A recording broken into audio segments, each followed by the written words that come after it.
আজকে আমরা যে ভিডিওটা দেখব সেখানে একজন ভদ্রলোক পানির মধ্য দিয়ে অত্যন্ত দক্ষতার সাথে মোটরসাইকেল চালায়া যাচ্ছেন।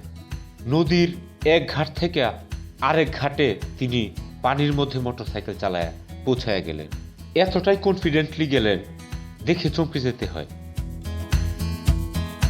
অবশ্য ঢাকার লোকের কাছে এই ধরনের মোটরসাইকেল চালানো খুব বেশি আশ্চর্যের ঘটনাও না, কারণ প্রতি বছরেই কিছুদিন পর পর ঢাকায় জলাবদ্ধতা হয়, রাস্তাঘাট ডুবে থাকে এবং পানির উপর দিয়েই মানুষ মোটরসাইকেল চালায়া যায়।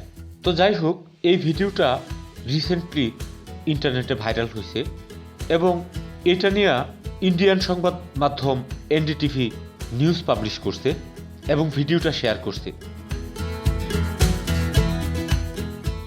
মোটর অকটেন নামে একটা টুইটার অ্যাকাউন্ট থেকে এই ভিডিওটা শেয়ার করা হয়েছে।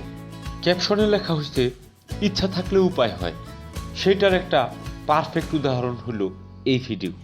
অবশ্য ক্যাপশনের আর একটা অংশে তিনি এটাও লিখছেন যে এটা কি ড্রাইভিংয়ের দক্ষতা নাকি ঝুঁকি।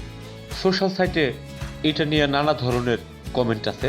অনেকেই এই ভদ্রলোকের মোটরসাইকেল চালানোর দক্ষতা দেখা মুগ্ধ হয়েছেন এবং তার কনফিডেন্স দেখা সাধুবাদ জানাইছেন। আবার অনেকেই বলছেন যে এটা খুবই ঝুঁকিপূর্ণ, যে কোনো মুহূর্তে বড় দুর্ঘটনা ঘটতে পারে।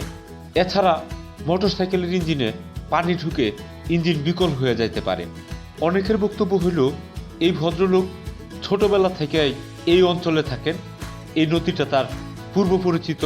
কারো কারো বক্তব্য এই নদীর নিচে নিশ্চয়ই পাকা রাস্তা আছে, কোনো কারণে বন্যায় সেই রাস্তাটা ডুবে গেছে। ভদ্রলোক চেনা রাস্তা ধরে পানির নিচ দিয়ে মোটরসাইকেল চালিয়ে যাচ্ছে। অবশ্য কেউ কেউ মনে করছেন এই ভদ্রলোক প্রতিদিনই এইভাবে মোটরসাইকেলে নদী পার হয়ে অফিসে যান এবং বাড়ি ফিরেন। অনেকে এই ভিডিওর সাথে কমেন্ট সেকশনে মোটরসাইকেল চালানোর আরও নানা ভিডিও শেয়ার করছেন। বেশ কয়েকজন জিজ্ঞেস করছেন এই মোটরসাইকেলের নাম্বার প্লেট কেন নাই। কেউ কেউ বলছেন এই ভদ্রলোকের ড্রাইভিং লাইসেন্স বাতিল করা উচিত। একজন অবশ্য একটা ভিন্ন কথা বলছেন। তিনি বলেছেন যে এই ভিডিওটা বারাণসী এলাকার এবং এটা 6 বছর আগের একটা পুরনো ভিডিও। সেখানে একটা ব্রিজ তৈরি হচ্ছিল, তখনও কাজ শেষ হয়নি, কিন্তু অনেক দিন আগেই সেই ব্রিজের কাজ শেষ হয়েছে।